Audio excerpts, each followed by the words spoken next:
We don't need to tell you about law of attraction. Law of attraction is like the law of gravity. You can't turn it off, and it is always responding to everything you've got going on vibrationally. It is responding to what you've got going on. It equals your point of attraction. In other words, law of attraction is responding to what you've got going on.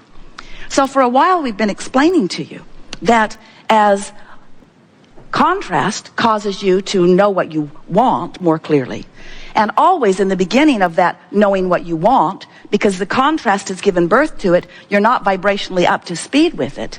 There is this vibrational gap that's going on because law of attraction is now responding to your inner being who is in the vortex, who is lining up all of the cooperative components big time in order to assist you in the full manifestation and realization of everything that you want.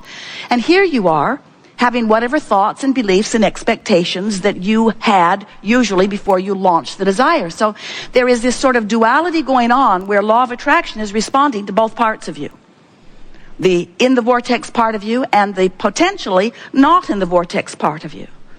So you've got this sort of split going on often that feels like frustration or overwhelmment that now it is your job to do something about. And that's why we talk to you all day, every day about the art of allowing, about assessing the vibrational difference between who you have actually become. Are you getting what we mean? Do you believe that when you launch a rocket that your inner being actually embraces it and becomes it? Do you know that when you're sick, vibrationally you're weller? That when you don't have enough of something, that vibrationally you have more of it, that when you're confused, vibrationally you're clearer. In other words, this is the way this dynamic universe and the evolution of all species occurs. So there is this vibrational part of you who is calling you home, calling you home, calling you home. And we want to say to you, you're going. The question is, are you going willingly? Because if you relax into it, if you just let go, if you just acknowledge you've done the work, the isness of the vibrational reality is in place. The cooperative components have already been assembled. They will show you amazing things. You will defy the logic of all kinds of people as this vortex does its work. The question is, where are you in vibrational relationship to it? So we've been talking about this for a while, and many of you have been hearing us for a while. Esther certainly has been hearing it for a long while. And she said to Jerry the other day, you know, it's interesting how in all of this that I've been hearing, I realize that I've still been counting on my action for far more than I meant to. Because in many cases, I don't really have to line up with my vortex because I've got people who can just bang it into place. I'll just call someone and say, this is out of whack. Can you take care of it? And they do. They're really good at wrestling things to the ground. But in the process of that, Esther realizes that she doesn't move her vibration. She just calls someone and they wrestle something else to the ground. And then she realizes that sometimes she can create more brush fires than she has brush fire putter-outers. And then a sort of clarity is beginning to occur to many of you. We've been talking about this vortex. You get it, don't you? Conceptually, it's an idea that you can wrap your thoughts around. And we've been letting you know that there is potentially a vibrational gap between who you really are, which is the done deal, the vibrational doneness, it's done, it's done, it's done, and what you have so far allowed to manifest because of what's going on vibrationally. And Esther said to Jerry the other day, you know, I realize that I've loved the idea of the vortex and I have wanted to be in it as much as I can. So I have been approaching my reality by trying to think the thoughts that make me align with my vortex. Makes sense. Look for things to appreciate. Look for things to bask about. If I find myself feeling negative about something, pivot from it. Say to myself, I know what I don't want. What is it that I do want? Which is a logical approach to lining up with your vortex.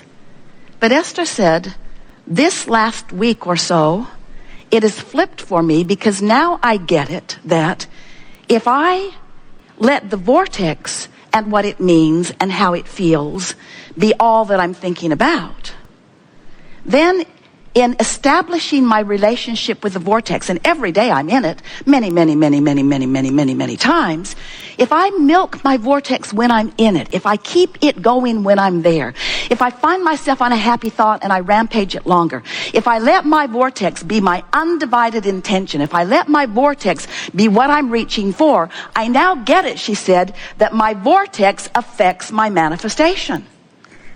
It's a different way of approaching it. In other words, what we want you to gather as a result of the conversation that we're having here today, and as a result of what's going to go on in your lives in the next hours and days and weeks, as a result of what you pick up from this leading edge conversation, what you're going to come to know is that you have complete control over every manifestation that happens in your life if you approach it from inside the vortex. For example, so something happens. Maybe someone walks into your experience and they don't jive with you in the way you would like them to. They're annoying in some way, or they're unknowledgeable in some way, or they're belligerent in some way. They're abusing someone in some way. It doesn't matter. You witnessed it and you're having a knee-jerk response to it. And as you're having this negative emotion, the reason you're having the negative emotion is because you're responding to it in the way that you are. And if you feel negative emotion, it means that your inner being is responding to it in an entirely different way. In other words, what you're feeling isn't about what you've witnessed. It's about your relationship with the larger part of you who's having a different experience. Can you hear that? Because who you really are is loving this obnoxious person, even though you are not. And so the rift that you've got going on is the separation is too strong of word between who you really are and who you're being. So that's a manifestation that happened. This is the thing that we want you to realize.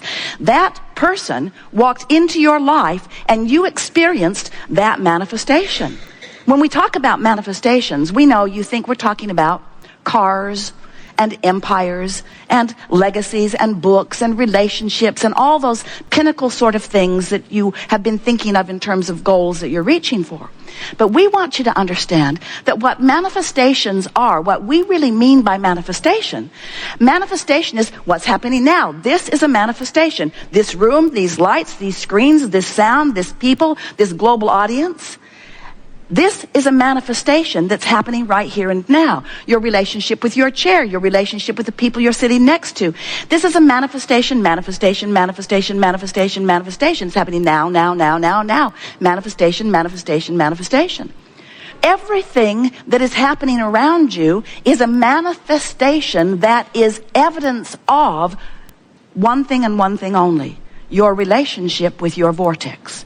Your relationship with your vortex. So the fact that this annoying person is there, or this belligerent person is there, is your manifestation, which is simply reflecting back to you your relationship with your vortex. That's all.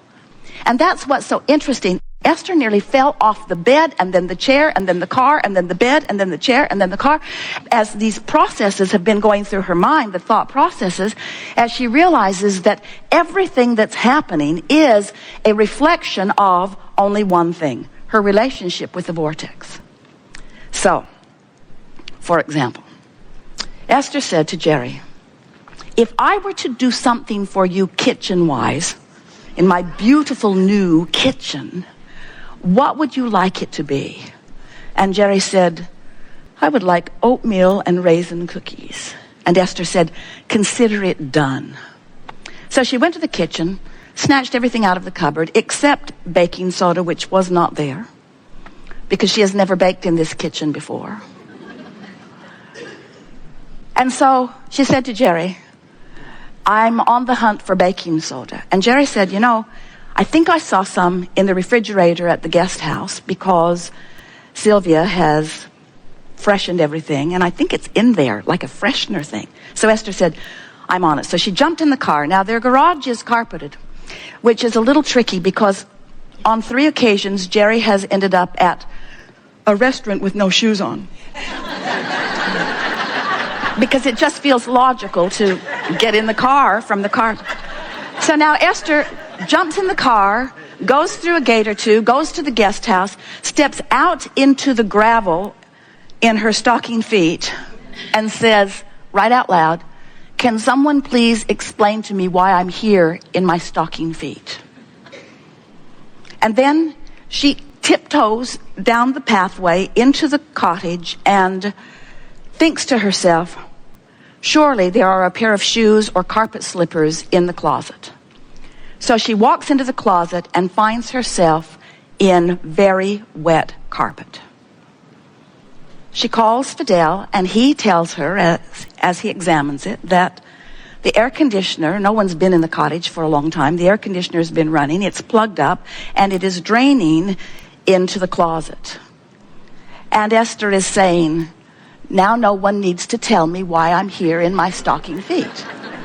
In other words, a manifestation, a path of least resistance. Jerry wants cookies. He wants the kind of cookies that don't have the baking soda. The baking soda isn't in the house, but the baking soda is at the cottage. Esther goes in her stocking feet. Now, you might say coincidence. You might say, oh, that's one way to twist a really stupid story into something meaningful. But what it is the path of least resistance manifestation, because things are always working out for you. You see, things are always working out for you. Esther could not get back over to the house to tell Jerry fast enough. She wasn't even upset that the house smelled funky or that the carpet was wet or that she didn't know what the problem was. She was exhilarated that the universe had delivered to her an answer to a problem she did not even know she had, because things are always working out for her. You get what we're talking about. Manifestations. So, if you are feeling worried about something, what you're going to receive back as feedback from specialists, from anybody that knows, is information that doesn't have anything to do with your reality, doesn't have anything to do with your expected manifestational reality, doesn't have anything to do with anything except it's feedback to how you're feeling. You say, oh, this test or this x-ray or this conversation or this whatever is coming to me is a statement of fact. And we say, we'll give you that, but it's a statement of only one fact: your vibrational proximity to your vortex, period, end of story. So what we want you to begin to watch for, and it will be fun for you to watch, is that if you will hear us when we say that you have the ability to develop a personal and deliberate relationship with your vortex, with your inner being, with the larger part of you, with good feeling emotions. And if you will practice the vibration of it as often as you can and milk it when you find yourself there, so that you become so familiar with the feeling of who you really are, that you will see right before your eyes manifestations reflecting where you are. Personalities of people that you know will shift. Events that have been moving in one direction will shift. You have control. You are the creator of your own experience, because you are the creator of your relationship with your vortex. And when you get that, people will say to you, what's going on with you? Why is it that you defy the odds and you defy the logic and you turn heads wherever you go and things always work out for you no matter what? And you say, or maybe you don't, because some of them are ready to hear it and some of them are not ready to hear it. I am the creator of the manifestation that comes to me, and I can control what happens to me in traffic. I can control where I am when the weather is doing whatever it's doing. I can control the relationship that I have with airline flights. I can control the relationship that I have with my physical apparatus. I can control my relationship with my children and with strangers and with family. Family! I can control my relationship with family, because I don't have to control what they think or what they know or what they do. I have one very simple task. I know that who I really am exists as a loving, expansive, expanding, eternal being, and that part of me is the largest reality that exists. And I have access to the awareness of my relationship with that. And now I've got that down. Everything in my experience is not just working out for me eventually, it's working out for me now.